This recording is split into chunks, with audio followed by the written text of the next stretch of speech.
Dará informes sobre las medidas que se están planteando en conferencia de prensa en el Palacio.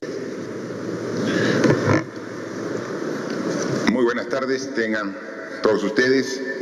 Hoy nos encontramos en un día sábado 18 de abril. Es el día 34 desde que empezamos el estado de emergencia nacional. El día de ayer no estuvimos en esta habitual conferencia de prensa, estuvimos a esa hora en Consejo de Ministros.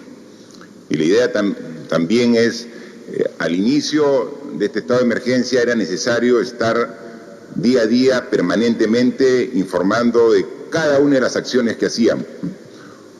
Hoy, ya 34 días después, es la evaluación de la evolución de la enfermedad, lo que hacemos día a día, y creemos oportuno seguir permanentemente comunicándonos con la población, pero no necesariamente todos los días, ¿no? Cada vez que hay algo relevante, cómo no, tener la conferencia y esta relación directa por intermedio de los medios de comunicación con todos los peruanos, para dar siempre información relevante de esta enfermedad que genera tanto daño a nivel del país y a nivel del mundo. Ayer en el Consejo de Ministros hemos tomado algunas decisiones importantes en base al análisis de las necesidades propias que generan la evolución de la enfermedad, ¿no? Pero ¿cuál es la situación actual de esta enfermedad, este virus, este coronavirus COVID-19? Hasta hoy a la medianoche, es decir, donde se hace el corte, el viernes a la medianoche, hemos muestreado 135.895 personas, haciendo el desagregado 38.462 han pasado por el PCR, la prueba molecular, y 97.433 por las pruebas rápidas. El resultado es que negativos son 121.475 y los resultados positivos, es decir, de personas que tienen el COVID-19, es 14.420. ¿no? Manifestar que en porcentaje es poco más del 10% de las personas que han sido muestreadas. A la fecha hay 1.268 pacientes que requieren y están en los diversos hospitales del país, y 117 están en las unidades de cuidados intensivos con ventilación mecánica. A propósito, es necesario también manifestar que hoy en la mañana he tenido una larga reunión con el ministro de Salud y sus dos viceministros, ¿no?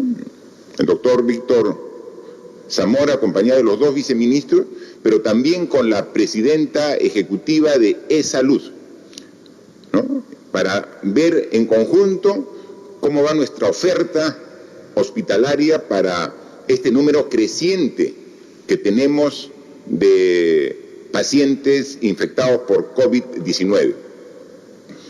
Y hemos visto que la evolución de la enfermedad está requiriendo ahora más camas de las que se había previsto para la atención hospitalaria normal, ¿no? Porque, como saben, y desde un principio les hemos dicho que esta enfermedad, en función también de los datos estadísticos que hemos visto en otros países en el mundo, es que del 100% que contrae el virus, más o menos el 30% no tiene ningún síntoma. Si no se le hace la prueba, ni siquiera se entera que tiene en su organismo el virus COVID-19, el 30%. Hay un 55% que tiene el virus, pero los síntomas son leves, que tranquilamente puede estar en su domicilio, teniendo un cuidado, guardando cama, una alimentación adecuada, y supera su propio organismo, es el que genera los anticuerpos y derrota el virus. 30% sin síntomas y 55% con síntomas leves, nos da un 85%. Y hay un 15% que sí requiere atención hospitalaria. Un porcentaje importante de ello, atención hospitalaria sin requerir necesariamente unidad de cuidados intensivos. Nosotros hemos puesto mucha atención a mejorar nuestra capacidad de respuesta en cuidados intensivos. Sin embargo, la demanda ha ido requiriendo cada vez más camas en los hospitales solamente para la atención hospitalaria. Y tenemos ya varios hospitales en nuestro país, y principalmente aquí en Lima, que la demanda ha llegado a la oferta. Hay varios hospitales donde tienen todavía incluso camas de UCI disponibles, pero la atención hospitalaria ya está en su tope. Entonces tenemos que tomar decisiones. No solamente debemos preocuparnos de mejorar la oferta en camas de cuidados intensivos, sino oferta hospitalaria en general para COVID-19. Entonces, en el transcurso de la próxima semana, se van a habilitar en los hospitales del Ministerio de Salud, se van a habilitar 274 camas más hospitalarias. Pero también vamos a incrementar la cantidad de camas disponibles para hospitalización en las torres de la Villa Panamericana.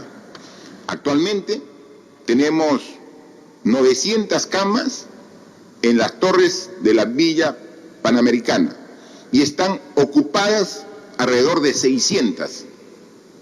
Tenemos todavía 300, pero no queremos llegar al límite para incrementar nuestra oferta.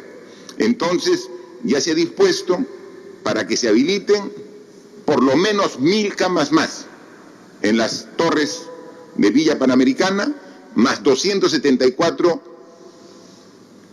camas hospitalarias en los diversos hospitales que hay aquí en la ciudad de Lima. Esa misma actitud, ese mismo esfuerzo tiene que replicarse en las ciudades de las diferentes regiones del país para tener la preparación adecuada para cama hospitalaria y cama de cuidados intensivos. Entonces, la próxima semana tenemos que aumentar la oferta. ¿Y por qué? Porque, como lo dijo ya en varias entrevistas el ministro de Salud y también la jefa del Comando de Operaciones, la doctora Mazzetti, estamos justo estas 2 últimas semanas del mes de abril. Son las semanas donde la enfermedad va a estar en el pico más alto. Y obviamente el pico más alto es donde hay mayor demanda de atención hospitalaria. Y estamos en el límite de lo que podemos responder. Y estamos haciendo todo el esfuerzo. Y vemos que en muchos casos, incluso, la respuesta no ha sido la adecuada. Y estamos ahí coordinando estrechamente entre todos los actores para ver qué cambios hacemos para poder atender de manera adecuada a los pacientes que, teniendo el virus, requieren una atención hospitalaria. Y tenemos que incrementar la oferta. Entonces, en la próxima semana tenemos 2 torres más de la Villa Panamericana con 1000 camas adicionales para que pueda atender al incremento de la demanda. Y en los hospitales antiguos que vienen funcionando, tenemos que fortalecer también esta capacidad. Entonces, así vamos a estar preparados para que a la mayor demanda podamos atender dentro de las dificultades propias del sistema de salud, cuando estamos llegando a la parte más alta de requerimiento, poder atender de manera satisfactoria. Y lo hemos dicho desde un principio y nunca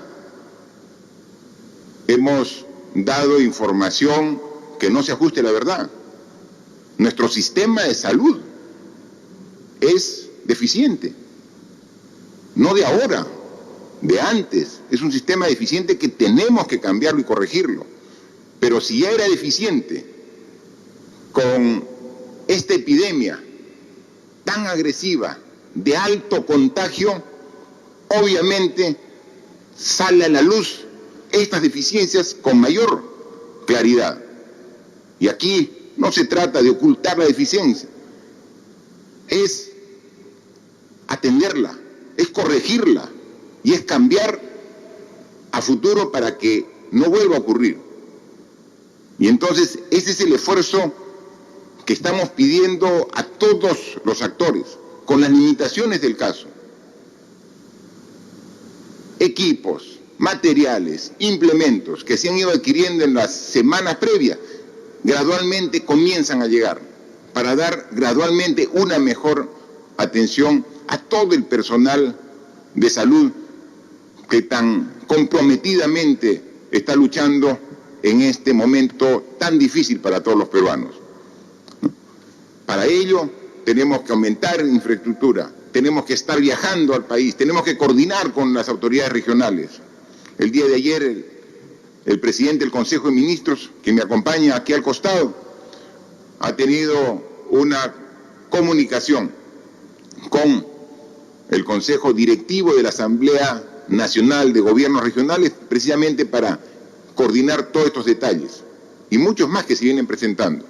Sabíamos que esto iba a ser muy complejo y sabíamos que cada vez iba a ser más crítico en la medida que íbamos llegando al límite de la capacidad de respuesta. Estamos ahí, pero eso no genera otra cosa en nosotros que mayor esfuerzo, mayor compromiso. Y seguimos trabajando y seguimos luchando para poder combatir esta enfermedad a pesar de lo difícil que se convierte en estos momentos de ascenso en la curva que alguna vez les hemos explicado. Pero para ello siempre hemos dicho que requerimos el acompañamiento del cambio de hábitos de la población.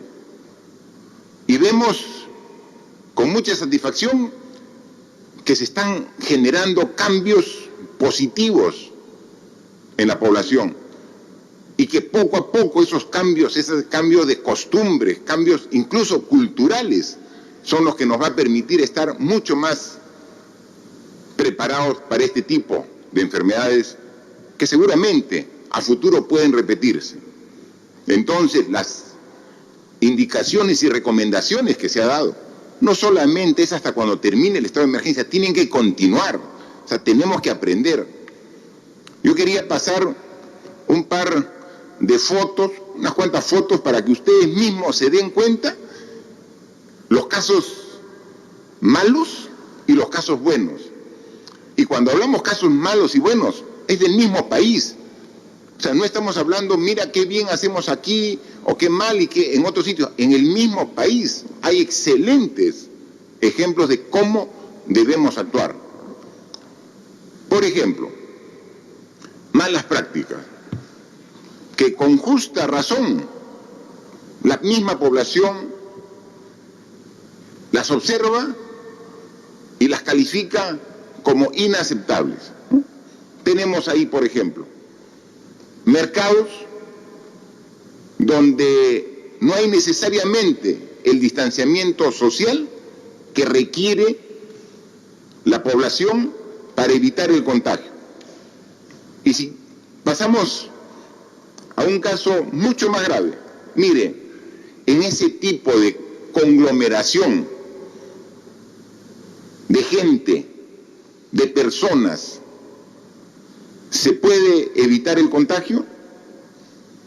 Ahí podemos ver que gran parte de la población que va a adquirir en este mercado sus productos tiene las mascarillas, que son de uso obligatorio cuando uno sale de su domicilio, de uso obligatorio. Pero a una distancia de 20 centímetros pueden ser útiles. Incluso vemos ahí algunas personas, ahí podemos ver algunas personas que seguramente se cansaron y están en pleno pasadizo, transitando, pero ya la mascarilla se la sacaron. Entonces no solamente la cercanía, sino la protección. Quizás en algún tiempo un modelo de éxito de un comercio era la cantidad de gente que tenía. Si está lleno, si está aglomerado, es un comercio exitoso. Ahora se tiene que medir el éxito de diferente manera. Un comercio, una tienda, un centro comercial es exitoso si cuida a sus clientes. Ese es el valor más importante, que tiene que cuidar a la gente que vaya. Antes era, no, mira cómo viene tanta gente. No, ahora es cómo cuido a los clientes. Y así como vemos estas malas prácticas, malos ejemplos, también aquí en el Perú hay buenos ejemplos. Mire, aquí en un mercado en Piura, miren el orden que guarda la gente para su ingreso. Incluso con círculos pintados en blanco en el piso, para mantener esta distancia mínima de 1 metro a los costados y adelante y atrás. Y entonces están haciendo su cola para ingresar, pero guardando la distancia social. Así evitamos el contagio, ¿no? Entonces, estas son las prácticas que queremos. Hemos hablado de mercados itinerantes. Le hemos dado presupuesto al Ministerio de Agricultura, coordinando con los municipios. Estamos haciendo estos mercados itinerantes, donde vemos cómo, en este caso es aquí, en el municipio distrital de Bellavista, en Lima. Vemos cómo va ingresando y ordenadamente en filas y con el distanciamiento social. Esta es la forma. Y esto no solamente tenemos que hacerlo hasta cuando dure el estado de emergencia, tiene que ser una costumbre que se mantenga a futuro, es fundamental, ¿no? Y además de la distancia social, que podemos verlo, por dónde es el ingreso, por dónde se retira, o sea, orden, limpieza, disciplina, son los valores que tenemos que cada quien respetar para evitar el contagio. Y en los mismos mercados itinerantes, al ingreso, se ponen estos módulos de agua con jabón. Y aquí tenemos las dos formas de protegernos. El agua con el jabón es una protección química, porque precisamente el agua con el jabón, con la espuma, con estos 20 segundos de lavado en mano, si es que hemos tocado alguna superficie donde estaba el virus, el COVID-19, y lo tenemos en nuestra mano, con el agua y con jabón lo destruimos, lo desintegramos al virus. Agua y jabón, con una aplicación química, el agua y jabón. Pero complementamos esta aplicación química con la física, que es la mascarilla. La mascarilla. Entonces la mascarilla es una barrera, es físico. El agua y jabón es químico, lo destruye al virus. Eso en los ingresos de los mercados. Tenemos que hacerlo, que esto no sea la excepción, que este tipo de actitudes sean la regla. Entonces, la responsabilidad de los mercados normalmente están a cargo de los municipios. Ahora no digamos, es el alcalde responsable, todos somos responsables, juntos hagámoslo, que cada mercado tenga estos módulos para lavado de manos con agua y con jabón, y que tengamos este ordenamiento para llegar a comprar nuestros alimentos, a comprar nuestros productos que requerimos, pero sin riesgo de contagiarnos. Y de todas maneras, siempre es necesario contar, como lo tenemos en estas ferias agrícolas itinerantes, con la verificación. Si voy a extender productos, tengo que usar de manera conveniente no solamente la mascarilla, si voy a manipular productos, con los guantes correspondientes, ¿no? Y al ingreso y a la salida de estos centros de abasto, tiene que haber un personal de salud verificando una de las características básicas que se dan a los que tienen el virus. La fiebre. Entonces medimos la temperatura. ¿Se da cuenta? Esto no es complejo, pero es sí un cambio de costumbre que tenemos que implementarla no solamente en esta semana que queda o hasta fin de mes. Tiene que ser una costumbre donde la implementemos permanentemente. Entonces, esto nos va a dar seguridad a futuro de poder controlar cualquier rebrote que pueda haber cuando ya estemos en bajada de la evolución de esta epidemia, para que no pueda rebotar, porque seguimos cumpliendo responsablemente cada quien con este tipo de recomendaciones que todos debemos cumplir. Porque si en esa aglomeración que hubieron ustedes en el mercado, si una persona tiene el virus, ¿a cuántas puede contagiar en esta aglomeración donde estamos prácticamente cuerpo a cuerpo las personas en ese ambiente? Quiero manifestarles que ayer en el Consejo de Ministros hemos aprobado algunas normas sumamente importantes. Por ejemplo, hemos aprobado 2 normas para pensar cómo vamos a reactivar la economía en algunos sectores que son sumamente importantes, que es vivienda y agricultura.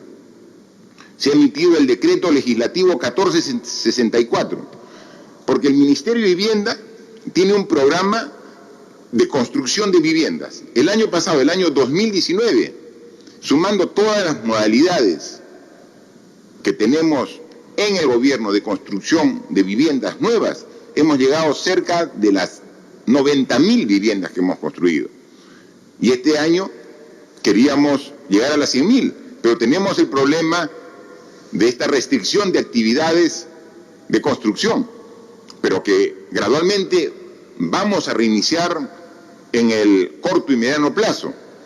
Pero vemos que una de las condiciones para dar el bono y hacer la construcción de viviendas como techo propio, es decir, las personas que no tengan otra vivienda, que tienen un lotecito y tienen una vivienda de madera, de esteras, y quiera postular a techo propio, tenía que garantizar que tiene un ahorro mínimo para poder acceder a que el gobierno, a través del Ministerio de Vivienda, pueda construirle su módulo de una construcción de concreto, con columnas, con vigas, con refuerzo estructural, antisísmica.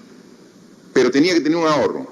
En esta situación, casi todos están haciendo uso de sus ahorros para salir de esta emergencia.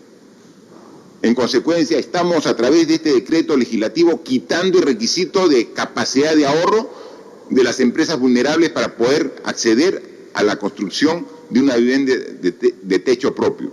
Entonces, inmediatamente se supera esta etapa, vamos a seguir con la construcción muy agresiva de viviendas para los sectores vulnerables, sin exigir el requisito de tener un ahorro en su cuenta para poder acceder a este beneficio.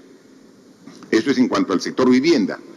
Y en cuanto al sector agricultura, se le ha asignado los primeros 150 millones de soles al Ministerio de Agricultura para que a través de núcleos ejecutores comience a hacer un trabajo intenso de limpieza de canales, bocatomas, para estar listos para la próxima campaña. Con esto calcula que puede generar 2 millones de jornales el Ministerio de Agricultura, y que le hemos dicho, en la medida que muestre eficiencia y una mayor demanda, estos 150 millones pueden ser incrementados de manera significativa.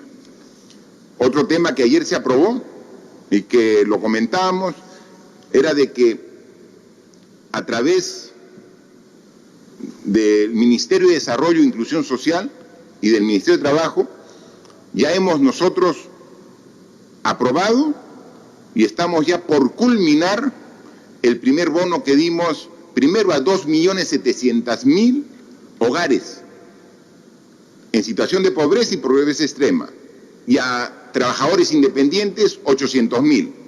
Es decir, 3,5 millones de hogares están por culminar este aporte, este beneficio económico de 380 soles, que inmediatamente terminemos en esta semana, empezamos con el segundo aporte de 380, porque el beneficio va a ser de 760 soles. Pero lo que se había visto que en su mayor porcentaje este bono favorecía a hogares que están dentro del radio urbano, que están en las grandes ciudades, que necesitan, pero que están en las ciudades. Y entonces, obviamente, había una necesidad de atender a la población rural. Y ayer, en Consejo de Ministros, hemos aprobado un decreto de urgencia donde se autoriza la entrega de este bono a 1.098.000 hogares rurales. Es el bono rural de 1.098.000 beneficiarios, familias que se van a ver beneficiadas, atendidas con esta transferencia. Pero ya no lo vamos a hacer en 2 entregas de 380 y 380, sino en una sola entrega de los 760 soles para todas estas familias del ámbito rural que lo requieran. Gran parte de estas familias corresponden al sector agrícola, ¿no? El ministro de Agricultura tiene el padrón de agricultores que requieren y necesitan este apoyo, y ha visto que al hacer el cruce, gran parte de este bono rural cubre la necesidad de más del 90% del padrón de requerimiento de este sector tan importante como es el sector agrícola, que genera el 25% de la población económicamente activa del país. Es decir, de cada 4 trabajadores que hay en todo el Perú, 1 trabaja en la agricultura.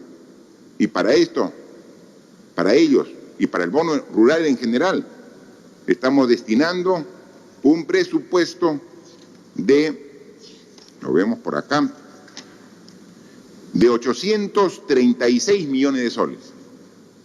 Ya está dispuesto en este decreto de urgencia para que a través del Ministerio de Desarrollo e Inclusión Social llegue a las zonas más alejadas, porque a diferencia del bono urbano, que se paga en las ciudades, este bono rural está en los sitios más alejados. Y este es un reto adicional, pero tenemos que asumirlo para llegar a este 1.098.000 hogares con estos 760 soles por cada uno de ellos.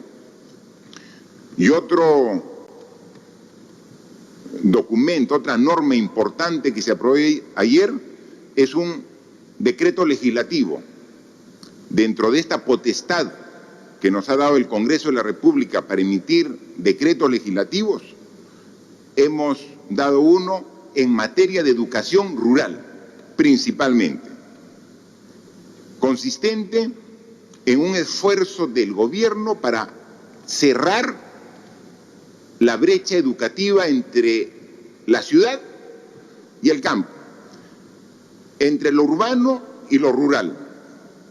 Más aún en esta etapa en que nos encontramos de esta epidemia, que nos obliga a evitar las concentraciones de personas, y que, como lo hemos dicho, estas concentraciones de personas se dan en los colegios. Los alumnos entran en número de 30, 40 alumnos en un aula donde no se puede mantener esta distancia de 1 metro entre alumno y alumno. En consecuencia, por recomendación del Ministerio de Salud, tenemos que todavía prorrogar sin una fecha clara y definida el inicio de las actividades educativas presenciales, es decir, en las aulas. Todavía no hay fecha. Primero se planteó que debería ser la primera semana de mayo, pero no, es muy pronto. Y los niños, los jóvenes, son ciudadanos que merecen el máximo del cuidado de la sociedad y del Estado peruano. Entonces tenemos que a esos niños, a esa juventud estudiosa, no poner en riesgo para que se contagien en las aulas todavía, por un tiempo que no podemos ahorita definir, pero que no puede ser en un corto plazo. Pero como ya hemos iniciado la educación a distancia llega a través de Internet, a través de la televisión y a través de la radio. Pero lo que tenemos absolutamente claridad, que a través de Internet el contenido es más amplio. Y entonces quien tiene acceso a Internet va a tener acceso a mayor contenido que el que está alejado y que puede acceder a educación por los medios de comunicación, pero que está en desventaja. Y nosotros, como gobierno, tenemos que corregir esas brechas, esas desventajas. Entonces, lo que plantea este decreto legislativo son las disposiciones necesarias para reducir la brecha digital y facilitar el acceso a los servicios educativos no presenciales o remotos motivados por la emergencia sanitaria COVID-19 a la zona rural y a la zona urbana de alumnos en situación de pobreza. ¿Qué dispone, en resumidas cuentas, este decreto legislativo? Autoriza al Ministerio de Educación a adquirir, a comprar 719.000 tablets con servicio de Internet móvil para los alumnos del cuarto, quinto y sexto grado de primaria y de la secundaria completa del ámbito rural, y 123.780 tablets para los alumnos del área urbana, pero que están en el quintil 1 y 2 de pobreza. Es que los que realmente necesitan. Son más de 840.000 tablets que estamos adquiriendo con Internet incluido, para que en el sitio más alejado del ámbito rural puedan tener acceso los alumnos a los mismos contenidos que acceden los alumnos de las ciudades. Como hemos dicho desde un principio, esta enfermedad nos trae mucho perjuicio, muchos daños, nos trae muerte en muchas personas, pero también hay que ver una oportunidad de un cambio. Y entonces, ante el reto de esta educación a distancia, también nos da la oportunidad de cerrar brechas entre la educación rural y la educación urbana. Con estas 840.000 tablets con Internet para los estudiantes, comenzamos a cerrar esa brecha. Incluso para las zonas alejadas, donde no hay el servicio de energía eléctrica, incluye la tablet con cargador solar. Estamos pensando de que esa tablet tiene que ser usada. Y entonces vamos a tener esta oportunidad. Y una tablet, una computadora pequeñita, la tablet, que llega a un estudiante en el sector rural, alejado, no solamente llega al alumno, llega a toda la familia. Y a través de esa tablet te conectas con el mundo. Va a tener un uso básicamente de carácter educativo, pero nada limita que la misma familia pueda darle otro uso para el acceso al amplio conocimiento que te permite la informática, la Internet. En consecuencia, con una inversión de alrededor de 600 millones de soles, estamos haciendo un gran esfuerzo de cerrar esa brecha entre lo urbano y lo rural. Y obviamente también incluye algunas partidas para atender a los profesores. Los profesores también requieren tener el mismo nivel de respaldo informático para poder hacer la enseñanza correspondiente. Son 97.756 tablets para los docentes, con su debido servicio de internet móvil, como también los cargadores solares en las zonas donde no hay energía eléctrica. En consecuencia, las decisiones que tomamos ayer en ámbito del bono económico para el sector rural, el bono rural, más de 1.098.000 personas, familias que se van a ver beneficiadas, y aquí los niños, niñas, estudiantes que van a tener esta posibilidad, son los esfuerzos que tenemos que hacer para poder enfrentar esta situación tan complicada.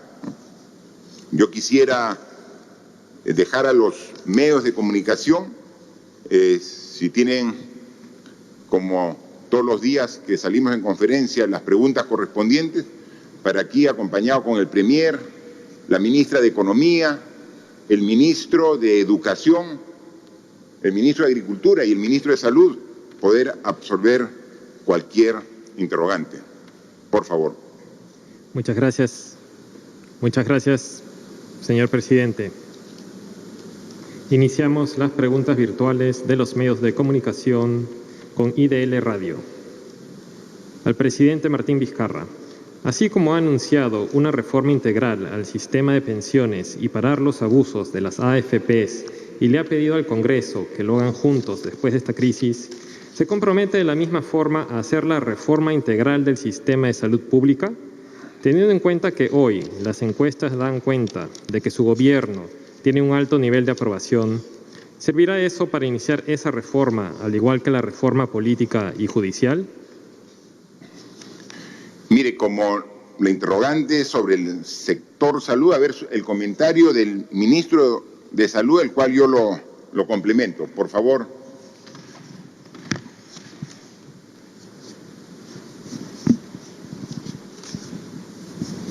Gracias, señor presidente. Muy buenas tardes. Efectivamente, el país tiene un sistema de salud fragmentado y segmentado. ¿Qué quiere decir eso? Que no todos los sistemas de salud público no solamente están divididos en el Ministerio de Salud, salud, sanidad de las Fuerzas Armadas, sanidad de las Fuerzas Policiales, sino que sus fuentes de financiamiento son distintas. El sistema de salud peruano también es un sistema que recibe poco financiamiento. Recibimos aproximadamente 5.1% del Producto Bruto Interno, de la cual más de la mitad es público. No es uno de los sistemas que recibe más financiamiento en América Latina. Una de las formas que internacionalmente se busca para mejorar la eficiencia de los sistemas de salud es que estos fragmentos se puedan juntar, se puedan integrar, ganando así eficiencias, optimizando el uso de los recursos. Adicionalmente, como lo hemos visto en esta epidemia, se necesita invertir más para poder tener más recursos humanos, mejor pagados, con buenos niveles de seguridad y además renovar nuestras instalaciones, nuestros equipos, nuestros procedimientos. Tenemos que caminar hacia adelante, luego de esta epidemia, construyendo un sistema, como parte de las reformas, un sistema único de salud pública. Así ganaremos en eficiencia, en impacto, y eso sumará al bienestar de nuestra población, incluso reduciendo las brechas que existen entre aquellos que vivimos en las ciudades con aquellos que vivimos en las zonas rurales. Gracias, ministro. Efectivamente, lo hemos dicho de que esta epidemia convertida ya en pandemia porque afecta a más de 200 países en el mundo, nos está dando y dejando grandes enseñanzas. Y nos ha puesto claramente en la cruda realidad que no hemos puesto el énfasis necesario como país en sectores que eran tan importantes como es el sector salud. Y esas falencias nos salen día a día a flote. Y entonces una de ellas es una salud por islas, una salud donde el mismo ciudadano que tiene su DNI, si va a un hospital, dice, por favor, quiero atenderme. No, usted vaya a la Seguridad Social. No, usted vaya al policlínico de la policía. No, usted vaya al hospital del MINSA. Oye, cuando uno con su DNI debe ir a cualquier hospital del Estado y tienen que atenderlo. Entonces tiene que haber una visión integral de la salud pública. Que eso estamos ahorita actuando de manera conjunta. Pero no saben lo difícil que es cambiar la mentalidad desde las más altas autoridades hasta los trabajadores que directamente realizan el servicio de salud, porque toda una vida se ha trabajado con ese concepto como islas, la salud, y ahí perdemos eficiencia. Entonces ahora lo estamos haciendo, es un uso de los recursos que tenemos en función de dónde se necesitan. Si es un paciente que requiere hospitalización, vaya usted al hospital más cercano. Pero es que yo no soy asegurado, vaya, nosotros tenemos que internamente solucionar los problemas. ¿Quién asume finalmente el costo de la atención? O sea, no se trata de que yo voy y si estoy asegurado tengo que atravesar toda la ciudad porque ahí está disponible. Eso es lo que estamos viendo. Pero en una emergencia como esto es más complejo, pero lo estamos haciendo. Pasado ello, tenemos que hacerlo. Y eso hemos dicho, estamos en la primera fase de esta enfermedad, donde estamos conteniendo el avance y mejorando con todas las dificultades que se presentan día a día. Y a nosotros las dificultades no las ocultamos, las enfrentamos con todos los problemas que esto significa. Pero una vez que pasemos vamos a estar en la etapa de transición, que es la segunda fase, donde tenemos que nuevamente, gradualmente recuperar nuestras actividades cotidianas, pero con nuevas prácticas de higiene y de distanciamiento social para evitar el rebrote cuando podamos establecer nuevamente nuestras actividades. Pero la tercera fase, que hemos dicho que empieza el primer trimestre del 2021, cuando ya damos por aceptado de que para esa fecha ya se tenga una vacuna, ya se tenga un tratamiento que está probado y comprobado que es el mejor para tratar esta enfermedad, tenemos que pensar en cambios estructurales. Pero, por supuesto, acá IDL Radio dice, las AFPs ratificamos. O sea, vamos a presentar una reforma integral del sistema privado de pensiones y del sistema público, el sistema de pensiones. Eso es una urgencia, ¿no? Y lo vamos a presentar.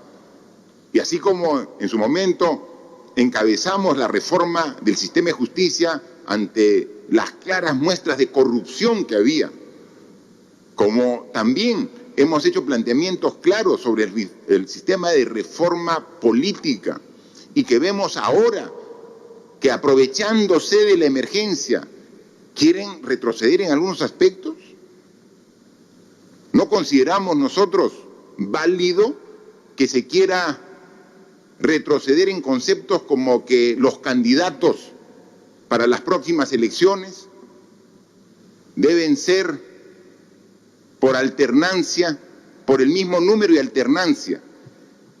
Nos parece realmente innecesario e inaceptable que conceptos que ya fueron discutidos y aprobados, no solamente por el espectro político, sino por la sociedad en su conjunto, ahora se quieren retrocediendo en acuerdos importantes que tuvimos los peruanos para fortalecer nuestra democracia. Tenemos 25 gobernadores regionales y no hay una sola mujer. Tenemos 1.874 alcaldes y no llegan a 100 las mujeres. Entonces, eso queremos cambiar. Las mujeres que son más del 50% y que ahora en esta situación de crisis son las que más fuerza ponen para sacar adelante sus familias a pesar de los difíciles momentos que pasamos, ninguneadas en el aspecto político. Y los cambios que propusimos y que fueron aceptados, ahora dejarlos de lado, los seguiremos peleando, como pelearemos por una mejor salud, como ahora estamos peleando por una mejor educación. Yo quisiera que el ministro de Educación, con el conocimiento propio del sector, nos amplíe un poco sobre lo que significa esta reducción de brechas entre lo urbano y lo rural que estamos planteando en este año, tan crítico por el coronavirus, pero tan positivo por las decisiones que usted ha planteado como ministro de Educación y que nosotros le hemos aceptado y aprobado en todo el Consejo de Ministros. Por favor, ministro. Muchas gracias, presidente. Efectivamente, nuestro país se encontraba al inicio de este año con una desigualdad educativa muy grande entre estudiantes urbanos, estudiantes rurales, estudiantes pobres, estudiantes no pobres. Y esa desigualdad lamentablemente se reflejaba también en brechas en el acceso a las tecnologías, a la Internet. Esta medida que estamos sacando, presidente, lo que va a buscar es, en primer lugar, reducir la brecha digital, pero no solamente eso. Nosotros estamos con el desafío de tratar de reducir no solo la brecha digital, sino también la brecha en aprendizajes. Es una oportunidad histórica que tenemos de poder llegar directamente a los estudiantes rurales, a los estudiantes urbanos pobres, también a los estudiantes de educación superior de pobreza, acompañados de sus docentes, a quien, como usted bien ha dicho, también les vamos a dar las tablets y el acceso a Internet. Vamos a desarrollar un programa de tutoría importante para que no perdamos esta oportunidad que, como he dicho, no solamente nos va a permitir reducir la brecha digital, sino también aspiramos a que nos permita reducir la brecha de aprendizajes que tanto nos ha costado como país reducirla en los años anteriores. Gracias, ministro. Eso es fundamental. Mire, ahora tenemos el bono rural y tenemos que, a través del bono rural, llegar a las familias que están en los sitios más alejados del país. A los sitios más alejados tenemos que llegar. ¿Y cómo les comunicamos de que son merecedores de este bono? O sea, ¿cómo llega la información? O sea, no solamente requerimos modernizar la educación y cerrar las brechas, sino es fundamental que nos hemos visto ahora más que nunca la necesidad de la inclusión digital. Es decir, que todas las familias puedan tener acceso a una posibilidad de recibir información de manera informal, informática, a través del sistema digital. Pero mire, nosotros, esos son los grandes problemas que tenemos para hacer efectivos las transferencias. Tomamos la decisión, asignamos los recursos, pero la parte operativa nos toma tiempo, porque la gran mayoría de peruanos no tiene DNI electrónico. La gran mayoría de peruanos que queremos hacer un depósito en su cuenta no tiene una tarjeta de ahorros. Y entonces esto es fundamental para, como digo, esto va al alumno. El objetivo es la educación del alumno. Y por eso tiene una tablet que va a ir con el contenido. En la tablet va a estar todo el contenido del año del alumno, todo. Pero además tiene acceso a Internet. No es que si en su pueblo no hay Internet, no. Tiene acceso a Internet directa, tiene Internet satelital, es directo el Internet. O sea, la tablet viene con Internet, no es que se conecta a la Internet. Entonces también conecta no solamente al alumno, a la familia. Y entonces a través de eso también puede acceder el padre de familia, si es que está con si recibió el bono, dónde tiene que cobrarlo, cómo tiene que cobrarlo. Esa es la inclusión digital que requerimos y que son una de las lecciones que están dejándonos esta pandemia, de nuestros gran atrasos que tenemos y cómo en el mismo país tenemos ciudadanos que acceden a la tecnología y ciudadanos que están muy alejados de ella. Eso también hay que cambiarlo. Así que son retos nuevos y los vamos a asumir bien. Y así que, ¿y cómo van a aprender? Ustedes no han visto cómo los niños tienen esa habilidad para aprender ahora tan rápido los métodos y los mecanismos de los aparatos electrónicos digitales. Y obviamente para eso también es un soporte educativo e informática que se tiene que dar para el buen uso de estos elementos, ¿no? Por favor, la segunda. Siguiente pregunta es del diario El Tiempo de Piura. Piura se siente abandonada porque desde hace 2 días no hay pruebas. Exige la instalación de un comando COVID-19 nacional ante la ineficiencia de las autoridades regionales. ¿Cuándo se instala? Por favor, a ver el ministro de Salud. Muy buenas tardes, compatriotas en Piura. Esta es una oportunidad para informarle al país que hasta el momento se han instalado 17 comandos COVID en igual número de regiones. Uno de los primeros comandos COVID instalados en el país fue justamente el de Piura, a través de la Resolución Gerencial Regional 133 del 8 de abril, que incorpora, además de la Dirección Regional de Salud, la participación de las Fuerzas Armadas, de la Policía Nacional, de E-Salud y de las clínicas privadas. El día de hoy, el ministro de Vivienda, Rodolfo Yáñez, se encuentra en Piura para hacer seguimiento al plan COVID regional, además de hacer entrega de una importante dotación de equipos de protección personal para los trabajadores y las trabajadoras de salud en esa maravillosa región.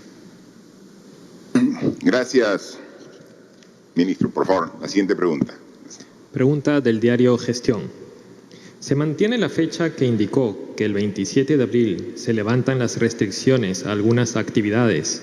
¿En estas se adelantaría el delivery? ¿Qué protocolos seguirían? ¿Cuándo se inician los créditos de Reactiva Perú? ¿Y por qué no separar una parte solo para las microempresas?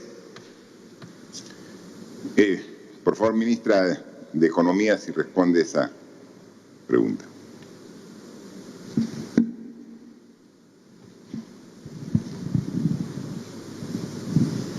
Gracias, presidente. Sobre el estado de implementación de Reactiva Perú, estamos en este momento pasando por el trámite de opinión favorable de la Contraloría. Hay muy buena actitud en el Contralor y en su equipo en darle celeridad y hay un primer compromiso a poder responder el lunes.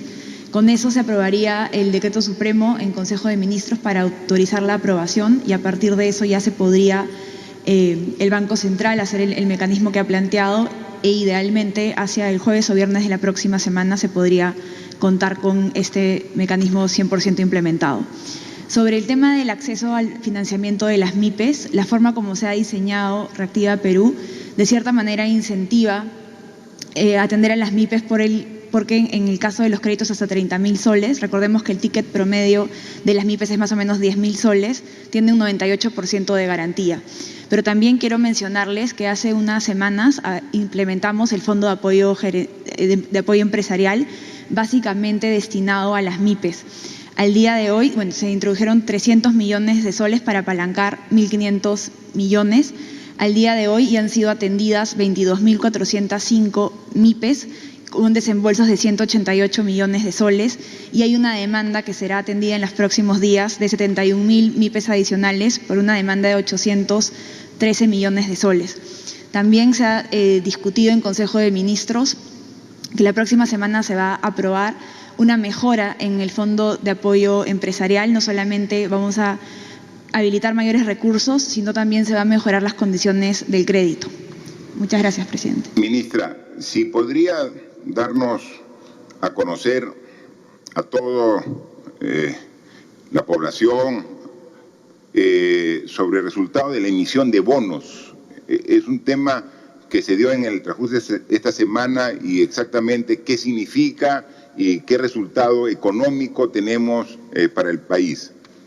Sí, para toda la ciudadanía, nosotros en este plan ambicioso que hemos preparado de 12 puntos del PBI, que una parte del plan va a ser financiado con gasto público, nosotros vamos a financiar a través la parte del componente de gasto público que puede llegar entre 5 y 6 puntos del PBI.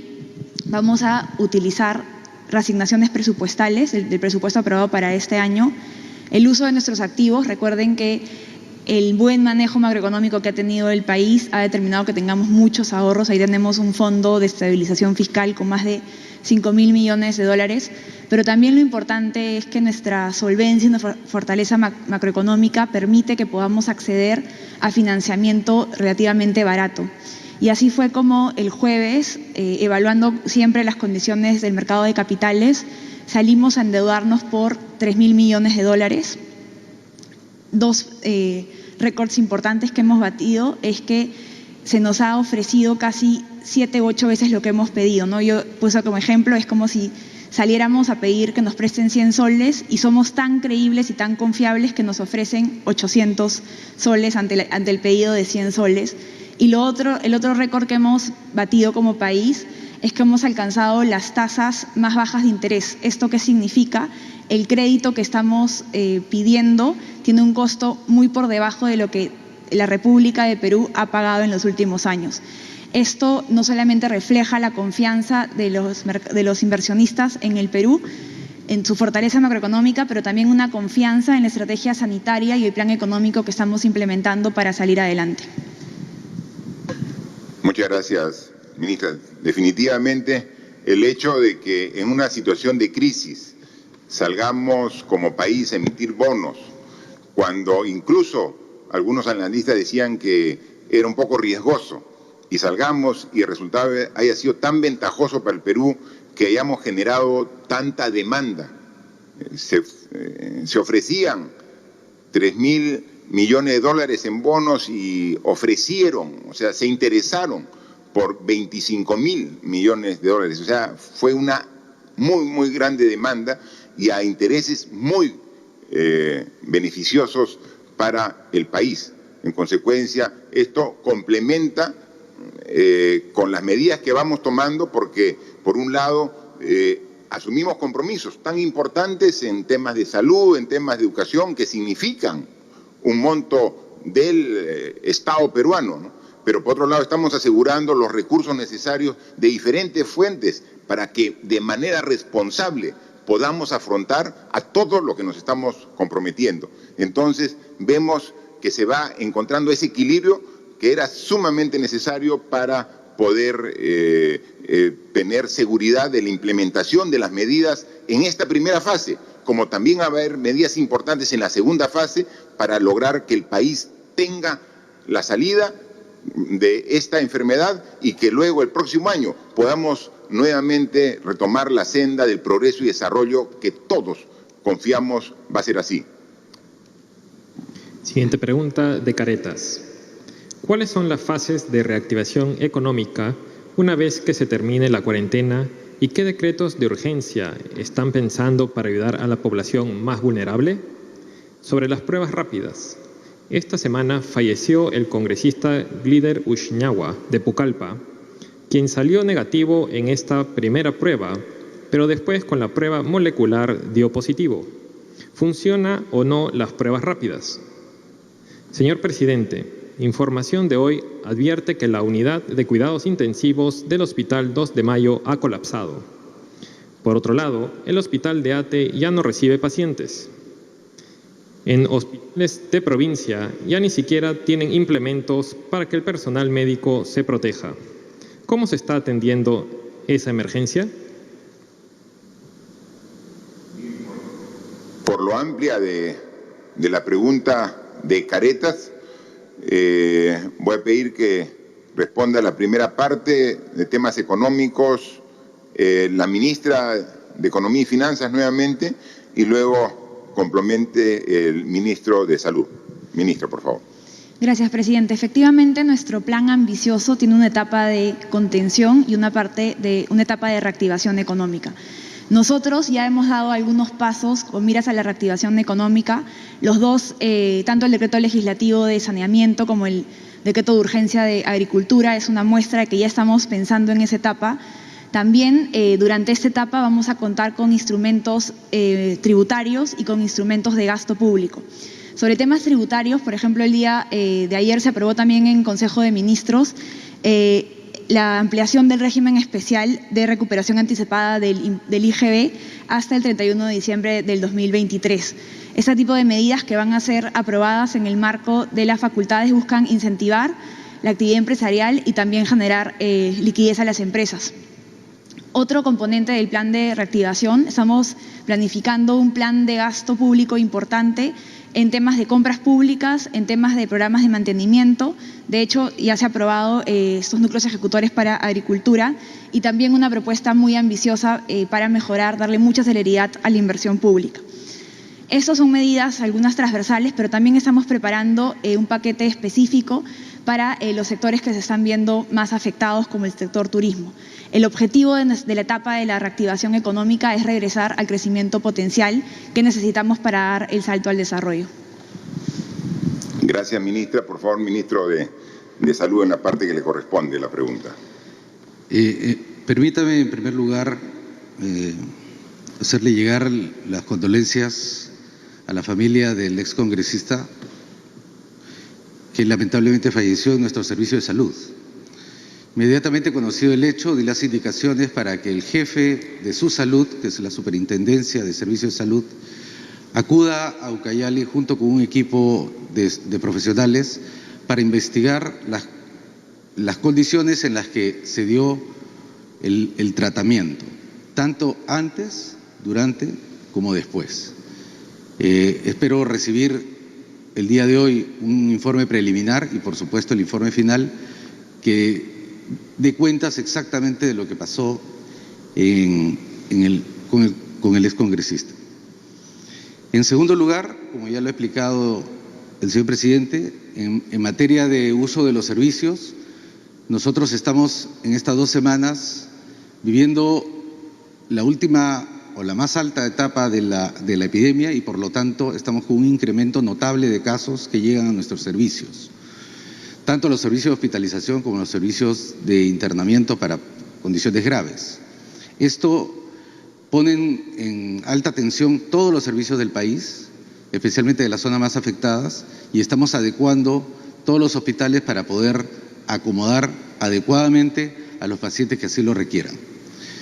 Efectivamente, este proceso no es sencillo, significa la interacción de distintos procedimientos, distintas formas de actuar de los distintos subsistemas, pero creo que durante este mes nos hemos preparado adecuadamente para ampliar la oferta y lo seguiremos haciendo. En tercer lugar, en materia del protocolo de atención, también está en constante revisión, lo que incluye, por supuesto, los métodos de diagnóstico. Siempre hemos afirmado, y lo seguiremos haciendo, que el principal método es el método molecular y secundado por el método serológico. Ambos métodos tienen sus pros y sus contras, sin embargo los tratamos de poner a disposición de toda la población cuando así lo requieran y cuando así lo podamos disponer en nuestro arsenal. Gracias. Efectivamente, ministro, como usted bien lo manifiesta, estamos haciendo todo el esfuerzo para atender a las personas que en todo el país se contagian del virus, del COVID-19 y que requieren hospitalización. Ya son más de 14.000 personas que tienen esta enfermedad y de las cuales son alrededor de 1.300 las que ya requieren hospitalización.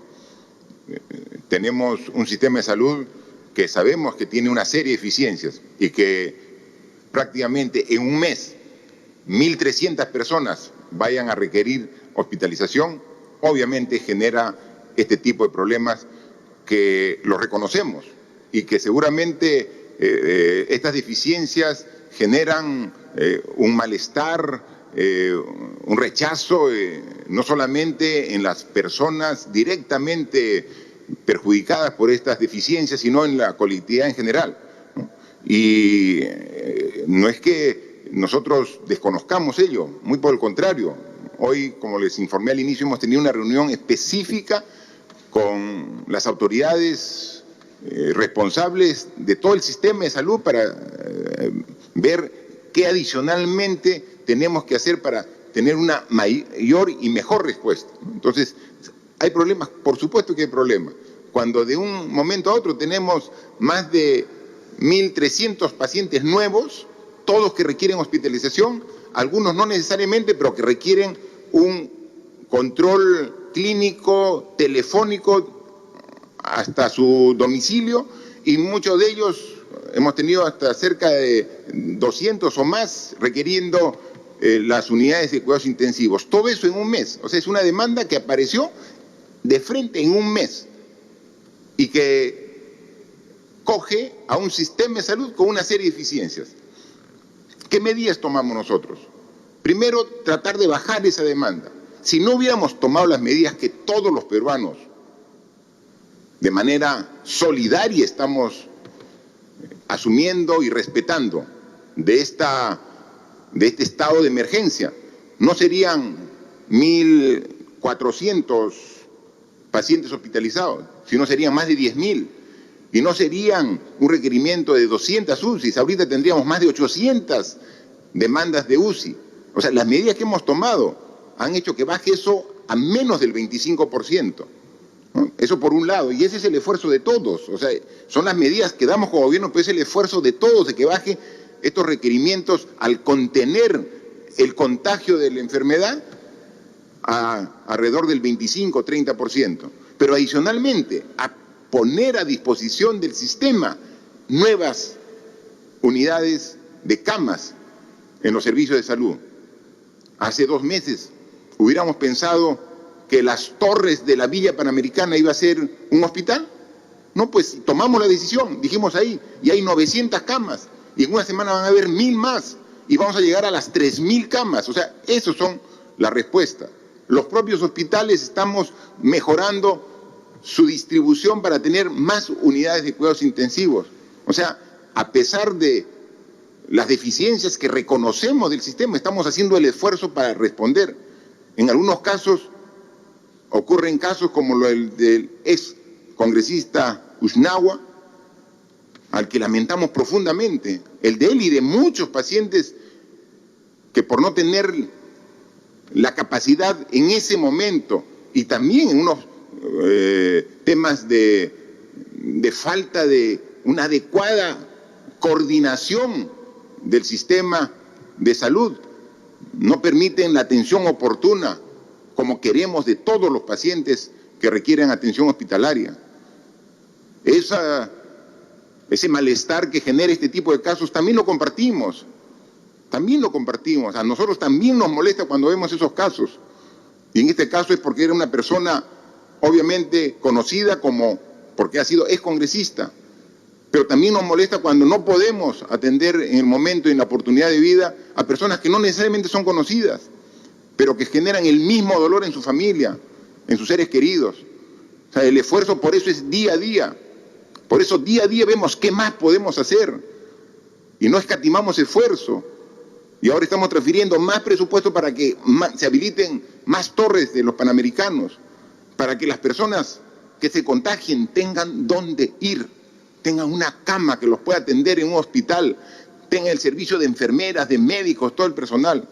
O sea, es un esfuerzo grande. O sea, no nos quedamos de brazos cruzados, a pesar que esos casos como el que se han visto generan la molestia, el rechazo de nosotros también.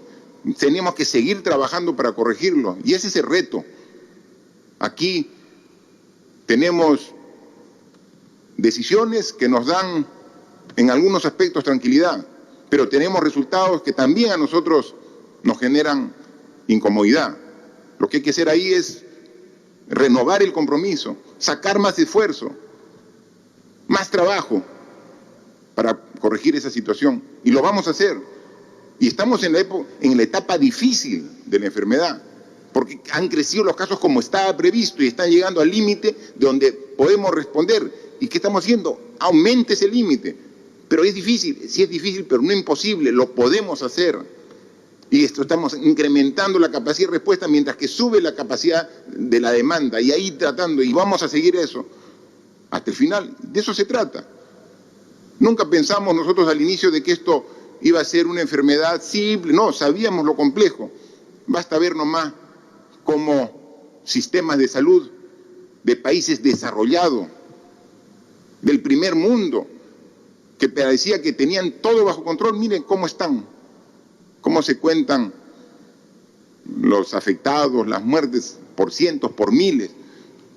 Entonces nosotros, el reto es aún mayor, para siendo conscientes de nuestras limitaciones, esforzarnos el doble, el triple, para poder responder a los requerimientos, ¿no? Así que seguimos trabajando y seguimos ratificando, y nuevamente a las personas que lamentablemente han fallecido producto del virus, el COVID-19, nuestro pesar para las familias, y esas muertes también nos llaman a redoblar nuestros esfuerzos para, como Estado, hacer lo posible para mejorar la respuesta y tratar que futuro sean las menos posibles. Por favor. La última pregunta es de la Asociación de Prensa Extranjera en el Perú. Presidente Vizcarra, en torno a la suspensión perfecta y al plan de financiamiento para las empresas, ¿puede o no una empresa grande o pequeña que se está acogiendo al plan de incentivos tributarios, subsidio a las planillas y hasta las líneas de crédito de Reactiva Perú acceder a la suspensión perfecta de trabajadores? En cuanto al tratamiento de fallecidos por coronavirus en Perú, ¿cuántos crematorios están funcionando en este momento en Lima y en todo el país para estos casos? Y de los 300 fallecidos que se reportó hasta ayer viernes, ¿cuántos ya han sido cremados y cuánto están en espera? Bien, de igual manera, la Asociación de Prensa Extranjera formula su pregunta, que lleva a una respuesta primero de la ministra de Economía y Finanzas y luego del ministro de Salud. Por favor. Gracias, presidente. Los programas que estamos implementando lo que buscan es mantener la cadena de pagos y, lo más importante, evitar que se pierda la capacidad productiva del país para de esta manera preservar empleos. Es muy importante que la reactivación económica se pueda hacer con una capacidad preservada, con los empleos preservados. Pero también somos conscientes que la realidad de las empresas es heterogénea, es distinta, y también sabemos que esta medida que ha sido aprobada de suspensión perfecta tiene que ser la última instancia, y dada esta diversidad que hay en la situación de las empresas, nosotros no solamente vamos a evaluar todos los días la implementación de nuestras medidas para que sean efectivas, pero esta medida en particular va a ser evaluada caso por caso cuando el Ministerio de Trabajo evalúe que cada empresa pudo hacer los máximos esfuerzos. Muchas gracias. Muchas gracias, ministro. Por favor, ministro. La epidemia que enfrentamos inevitablemente producirá el fallecimiento de algunos de nuestros compatriotas. Es nuestro objetivo como sector salud que cada una de estas personas sea tratada con dignidad y respeto hasta el final de sus días y después de ella, al igual que sus deudos. Uno de los mecanismos que hemos aprobado mediante una resolución es utilizar la cremación, basado en las mejores prácticas que hasta ese momento se sabían de los países que habían adelantado en enfrentar esta epidemia.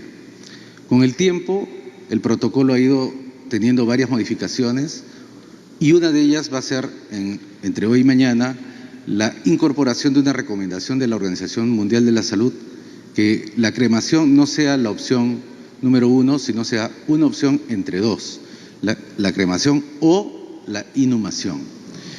Hasta este momento, lo que nosotros tenemos en el país nos alivia bastante esta recomendación de la Organización Mundial de la Salud, ya que en el país solamente contamos con 14 crematorios.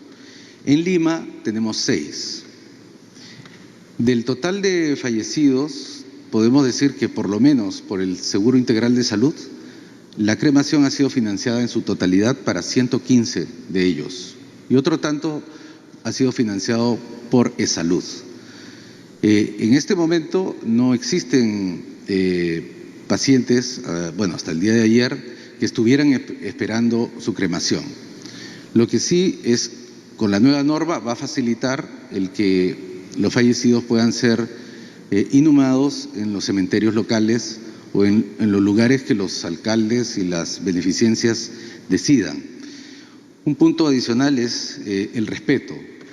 Hago un llamado a la población para tratar estos casos con mucho respeto, porque efectivamente hay mucho miedo de que estas personas que han fallecido sigan contaminando después del fallecimiento.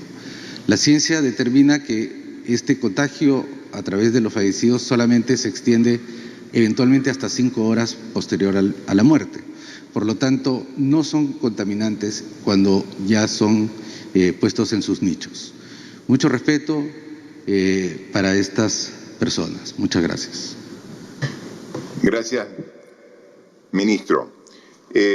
Un tema que también ha sido motivo de preocupación en los últimos días es esta necesidad de una parte importante de la población de nuestro país que, cumpliendo el estado de emergencia, han estado pasando estos 34 días fuera de su ciudad donde habitualmente viven, ¿no?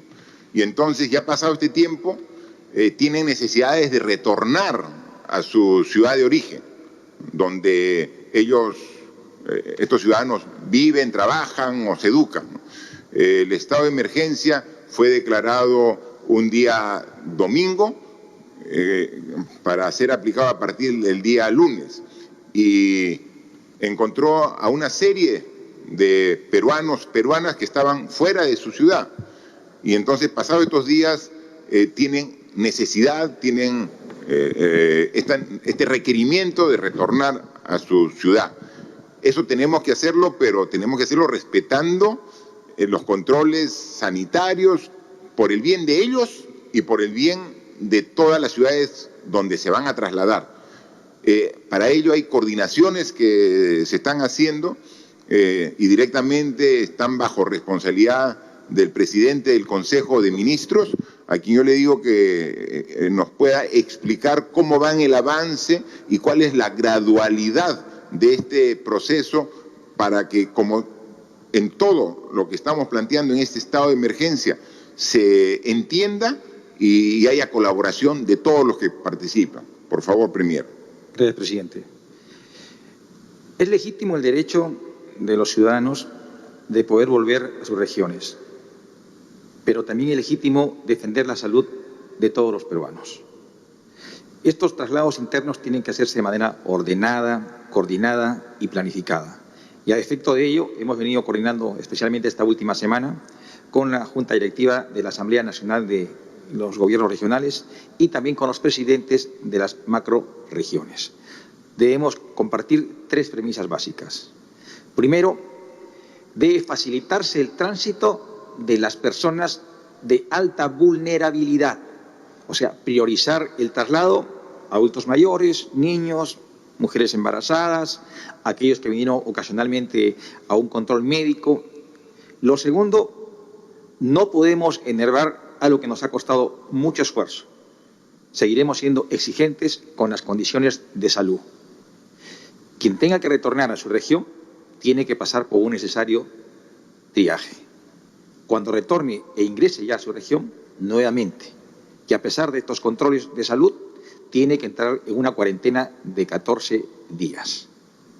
Y este proceso tiene que ser coordinado necesariamente con los gobernadores regionales. ¿Por qué? Porque si va a haber un control de ingreso y va a haber una cuarentena, quien tiene que facilitar los espacios, los lugares donde debe disponerse de esta cuarentena son los gobernadores regionales. Se ha hecho por redes sociales algunas convocatorias y se ha visto masivas inscripciones 1.000, 2.000, 3.000 personas. Por eso insistimos, tiene que ser de manera ordenada y planificada. Todo este esfuerzo que ha significado estas prolongadas semanas de aislamiento y de cuarentena, no permitamos que se vengan hacia abajo. Al contrario, dentro del esquema propuesto por el Ejecutivo, estamos inmersos en la última semana de esta prórroga de 15 días de lo que es el aislamiento. Redoblemos nuestro esfuerzo y nuestro compromiso. Tenemos que coordinar con las autoridades regionales. Tiene que haber orden, tiene que haber planificación. Y este traslado se está haciendo de manera grupal y ponderada. Viajes de 200 personas en 200 personas. Y más aún, en los buses de traslado no va al 100%, solo la mitad, nuevamente por cuestiones de salubridad.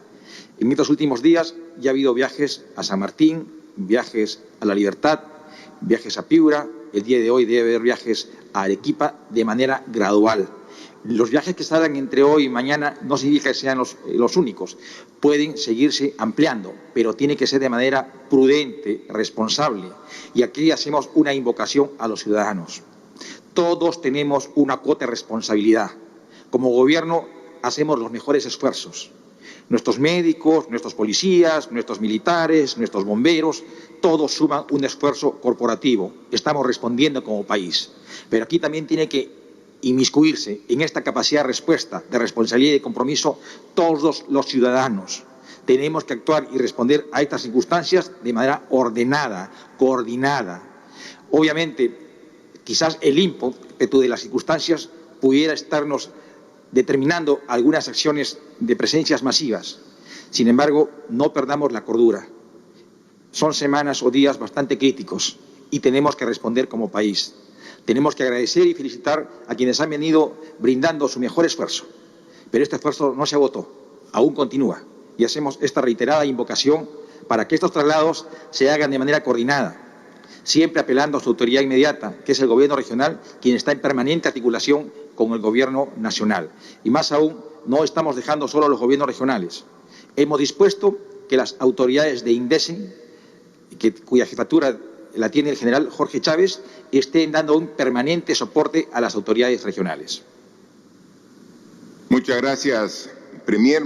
Un poco resumiendo lo que hemos informado el día de hoy, resaltar que se ha aprobado el decreto de urgencia, donde vamos a transferir 760 soles a cada una de 1.098.000 familias identificadas dentro del sector rural del padrón que tiene el Ministerio de Desarrollo e Inclusión Social, que siempre en el ámbito rural tenemos que manifestar que con este esfuerzo de cerrar la brecha en esta educación a distancia que no podemos iniciar, y hay que ser absolutamente claro, esta segunda etapa de la enfermedad, lo más seguro, y eso lo venimos conversando con el ministro de Salud, con los que son especialistas en la materia, no podemos concentrar población, y los estudiantes son población que se concentra en las aulas de estudio.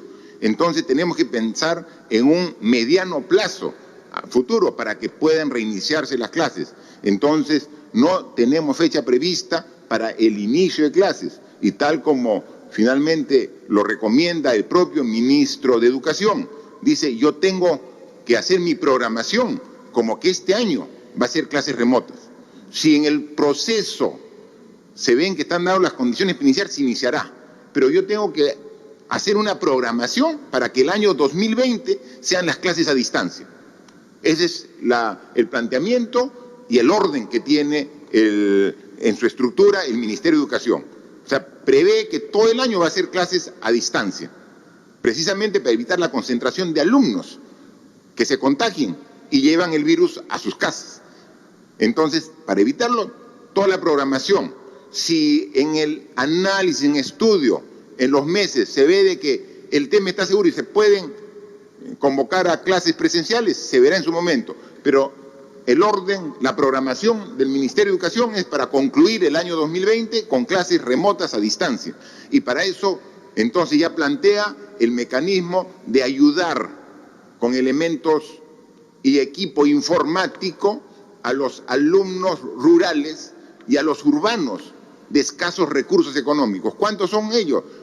840.000 alumnos que van a tener su tablet con internet conexión permanente, ¿no? Entonces, y los profesores también en ese sentido con esta ayuda tecnológica. Con esto vamos a ver que va a haber problemas seguramente como todo cambio y toda decisión, pero son problemas que solucionando estamos mejorando no solamente la educación, sino estamos cerrando la brecha que siempre ha existido. Que pensando en que ya dentro de las siguientes semanas tenemos que haber un proceso de movilización económica, activación económica, se ha dado ya un presupuesto para que unidades ejecutoras de agricultura tengan dinero para comenzar a partir del próximo mes a hacer trabajos de limpieza de canales, bocatomas, infraestructura de riego en todo el país, generando millones de jornales para este fin. A través del Ministerio de Vivienda vamos a comenzar a construir las viviendas de techo propio sin pedir que el beneficiario tenga capacidad de ahorro en una cuenta. Después de esta crisis, muy pocos van a tener esta capacidad de ahorro, pero no por eso renunciamos a la posibilidad de construir viviendas de techo propio a las familias que lo necesiten. Entonces, esa es la idea. Y también generamos puestos de trabajo, reactivamos la economía y cumplimos una función social de dar viviendas dignas a los peruanos. También, otra noticia que tenemos reciente en esta semana es que ya la Autoridad de la Reconstrucción con Cambios ya calificó y quedaron 2 países en este proceso que ha hecho de selección para las obras grandes de la reconstrucción que todavía están pendientes a través de gobierno a gobierno. Es decir, apenas salvemos esta situación de esta enfermedad del COVID-19, ya estamos listos para poder comenzar no solamente las múltiples y miles de proyectos pequeños y medianos que se han hecho en reconstrucción, sino los grandes proyectos de soluciones integrales de los ríos, desde Tumbes, Piura, Lambayeque, La Libertad, Ancas, Lima, Ica, todos esos proyectos integrales, que es no solamente en el cauzamiento de los ríos, sino que viene desde el trabajo, desde la parte A, todo eso ya está listo para que inmediatamente ya calificó a los 2 gobiernos que están esperando. Entonces estamos pensando en la enfermedad que nos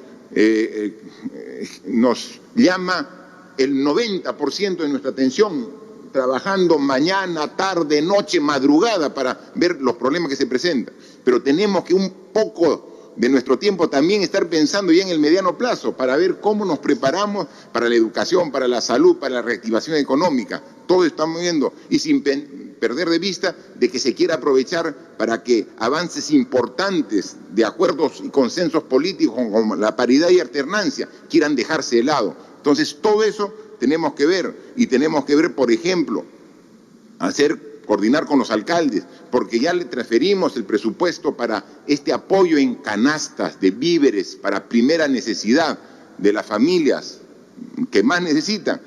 Recién yo le pregunto a la ministra de Economía y solamente hay un avance del 37%, es decir, todavía el 63% de los 220 millones que transferimos a los municipios no se han ejecutado. La gente después de un mes, obviamente los vulnerables tienen esa necesidad y tienen más necesidad que hace un mes. Entonces, alcaldes, ayúdennos. Todos somos parte de este gobierno, de este Estado que queremos apoyar en esta situación de crisis. Apuremos los procesos, lleguemos con esos víveres a las familias más vulnerables que están en su distrito. Ayúdennos. 37% de ejecución es poco, necesitamos que sea el 100% y si se requiere más se verá en su momento para dar un nuevo monto, pero usen el presupuesto que le hemos dado con el esfuerzo de todos, mejorando las prácticas como hemos visto en estas fotos donde hay ejemplos que sí demuestran un esfuerzo de cambio de costumbres, de actitud para evitar el contagio, con las medidas que estamos dando, a pesar de los duros momentos que estamos viviendo actualmente por el crecimiento y la demanda cada vez mayor de todo este esfuerzo hospitalario. Yo estoy seguro que vamos a seguir adelante. Fuerza, con optimismo, con realismo, pero con la convicción de que tenemos que seguir trabajando todos unidos para enfrentar esta enfermedad tan fuerte que afecta a todo el mundo. Muchas gracias.